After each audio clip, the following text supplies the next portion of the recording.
Right, so get ready, because today we are going deep into Boys in the Hood. Okay. But Sounds good. we're not just talking about the story, right? We are going to do a deep dive with an academic analysis Okay. that really gets into the sociology of the film. Interesting. So think of it as like Boys in the Hood meets Sociology 101. Right. I like it. Yeah. I like it. It's a great film for that. Yeah, and what's so powerful about Boys in the Hood is that it doesn't just entertain, it really reflects these complex issues Yeah. around race and inequality, and opportunity or the lack of it. Yeah. And the source material that we are looking at today does not pull any punches, let me tell you. No, it does not. Right out of the gate, it hits us with this statistic. Oh, yeah. It says 1 out of every 21 black males will be murdered before he is 25. Most will die at the hands of other black men. I mean, just wow, right? That's powerful. As a sociologist, what is your take on a statistic like that? Well, it's a statistic that immediately forces us to kind of look beyond individual choices and consider the powerful role of societal structures. So we are talking about historical context, Right. systemic issues, Yeah. things that create and perpetuate these cycles of inequality. And to bring those forces to life, Singleton gives us these really credible characters. He does. Ricky, Doughboy, and Trey. Yes. Each one seems to represent kind of a different path. Exactly. And I think, what's so brilliant about Boys in the Hood is that Singleton masterfully uses Ricky, Doughboy, and Trey to illustrate the very heart of conflict theory. Okay. You see, when resources, things like education, Yeah. job opportunities, even just a sense of hope, Right. when those things are scarce, Yeah. the competition for them becomes fierce. Hmm. And that competition often plays out along the lines of social groups, in this Okay. case, along racial and economic lines. Now, Ricky, he's the guy everyone's rooting for, right? Yeah. Star athlete, brains to spare, dreams of USC. Yeah, he's that glimmer of hope Yeah. for upward mobility. That classic American ideal. That classic American ideal. But then there's Doughboy, right? Right. Stuck in the system, Uh-huh. almost destined for a life of crime. Yeah. And Trey kind of caught right in the middle, Yeah. trying to figure out his own path. Right. And it's a powerful illustration of how, those societal forces that we talked about can really shape a person's trajectory. And that brings us to the setting itself. Yes, I mean, it's not just a backdrop. It's practically another character in this film. for sure. There's this scene in the source material that really hit me hard. You see these young kids just walking past a dead body like it's no big deal. Yeah, like it's Tuesday. Right. Like it's nothing. Can you talk about how an environment like that shapes a person's worldview? Well, it's a stark example of how violence can become normalized Right. when it's a constant presence. Mm-hmm. Imagine growing up in a place where seeing a dead body isn't shocking, it's just Tuesday. Yeah. That kind of environment limits opportunities, distorts perceptions, and perpetuates a cycle of trauma. Right. It really underscores the impact of what we sociologists call secondary socialization. Secondary socialization. Think about it this way. You have the family, the home. Right. That's your primary socialization. Okay. But then you have the influence of your friends, your neighborhood, even the music you listen to growing up. Why? All of that shapes how you see the world, how you interpret things. Yeah. That's secondary socialization in action. And the film seems to challenge the way we view different cultures and communities. Yes. Poking at our own preconceived notions. Yes. The Absolutely. source material uses the term ethnocentrism to describe this. Right. Ethnocentrism is basically judging another culture solely by the values and standards of your own culture. Okay. We see this in the film with the anecdote about preconceived notions of people's downfalls. Yeah. It highlights how limited our perspectives can be if we don't take the time to understand the experiences and realities of others. So we've seen how the film challenges our own ethnocentric views. Yes. But it also forces us to confront the stark reality that breaking free from those limited perspectives, achieving true social mobility, Yes. is often a struggle against deeply ingrained societal barriers. Absolutely. And Ricky's story embodies that struggle in a really poignant way. Yes. He's trying to defy the odds, Mm-hmm. escape his environment through education, Right. but his tragic end. Yeah, it's like a punch to the gut. It is. It makes you question just how level the playing field really is. Right. Especially for people from marginalized communities. It really underscores the systemic barriers that make upward mobility so much more difficult for some than for others. Right. It forces us to ask some uncomfortable questions about privilege, access, and the unequal distribution of opportunity. And speaking of uncomfortable questions, Yeah. the film does not shy away from tackling some really tough topics, It is not. like deviant behavior.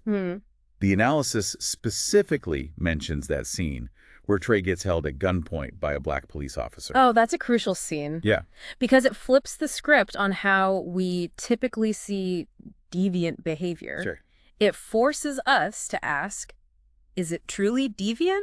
Or is it a product of the very systems that are supposed to protect and serve? Yeah. It unpacks the layers of complexity surrounding police brutality, racial profiling, and the power dynamics that are often at play. It's a scene that was filmed back in 1991. I know. But feels just as relevant, if not more so, in today's world. Exactly, which speaks to the enduring power of this film. Right. It's not just a period piece. It's a reflection of ongoing struggles and systemic issues that are still very much present today. And one of the things that the source material really emphasizes Yeah. is the idea that race is a social construct. Yes. Not a biological fact. It's so important. Why is that such an important distinction? Because understanding race as a social construct is key to understanding how prejudice, discrimination, and stereotypes function in society. Okay.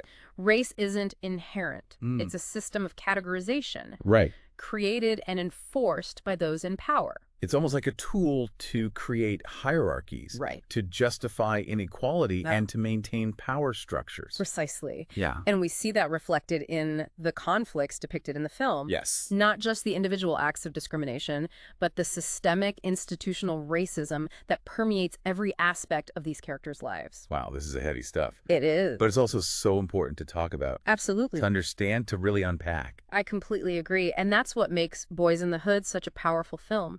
It forces us to confront uncomfortable truths and to grapple with the complexities of race and inequality in America. Right. And it prompts us to think critically about how those issues impact our own lives and the world around us. Well said. Well said. Thank you. But before we get too deep into that, let's take a quick breather. Sounds good. We'll be right back with more of our deep dive into Boyz n the Hood. You know, it's fascinating how Boyz n the Hood takes these complex sociological theories and makes them feel real, like relatable, you know? Yeah. It's not just about abstract concepts. Yeah. It's about seeing those concepts play out in the lives of these characters. Exactly. You're not just reading about conflict theory in some textbook. Right. You're seeing it right there in front of you. You're feeling it. Yeah. You're feeling the weight of it, the impact it has. And that's what makes it such a powerful learning tool. Absolutely. Like it bridges that gap between theory and reality. For sure. You know, one thing that really struck me was this idea that just analyzing these concepts isn't enough. It's not enough. We need to understand how they show up in real life. Right, in people's actual experiences, right. It's not just about intellectualizing these issues, it's about connecting with them on a human level, and that's what Boyz n the Hood does so brilliantly. Yeah. It invites us to walk in the shoes of these characters, to see the world through their eyes, to feel the weight of their struggles. I'm a hope. And the hope that keeps them going. And it's not just about understanding those struggles, it's also about challenging our own assumptions. Yeah, absolutely. Like the source material encourages us to think critically about our own perspectives. Yes. To question these systems and structures that perpetuate inequality. Yes. It's a call to action, really. Yeah. To become more aware, more informed, more engaged in the fight for social justice. And that fight starts with understanding, with empathy, with recognizing the humanity of those who are different from us. And I love how the source material takes it a step further. Okay. And encourages us to think about other films or books that could be used for similar deep dives. I love that. To social issues that matter to us. Yes. It's an invitation to keep exploring, to keep learning, to keep asking questions, to become our own social detectives. Right. Using these tools of analysis to better understand the world around us. So for you listening, think about it. Yeah. What film or book would you choose for a deep dive? into a social issue that resonates with you. Oh, that's good. What story would you want to unpack Yeah. to analyze through a sociological lens? Yeah, it could be anything, really. Mm-hmm. A documentary, a novel, a graphic novel, even a song. Right.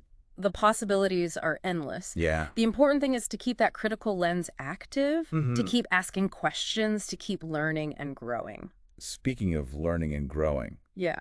the source material also touches on this concept of deviant behavior Yeah. and how it's perceived. Right. And it specifically mentions that scene where Trey is held at gunpoint by a black police officer.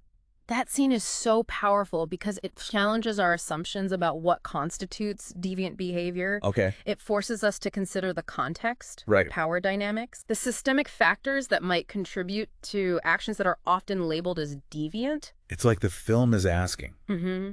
is it truly deviant? Right. Or is it a response to a system that's rigged against certain groups? Exactly. And it makes us question how much of what we label as deviant is actually a product of the very systems that are supposed to maintain order. Wow. And we see this play out in the film with the issues of police brutality and racial profiling, Right. which are sadly still so relevant today. Yeah, it's a reminder that these issues haven't gone away No, and that the fight for social justice is ongoing. it's ongoing. We need to keep having these conversations, keep challenging the status quo, Keep working towards it. and keep working towards a more just and equitable society. Couldn't agree more. Yeah. And I think Boyz n the Hood provides such a powerful framework for those conversations. It Gives us the language, the concepts, the insights to start unpacking these complex issues and to engage in meaningful dialogue about how to address them. So as we wrap up this part of our deep dive, Yeah. I want to encourage you to think about the film's message about race. Yes. Remember, the source material really emphasized that race is a social construct, Fizz. not a biological fact. Right, and that's such a crucial point to remember. Yeah. It helps us understand that race isn't inherent.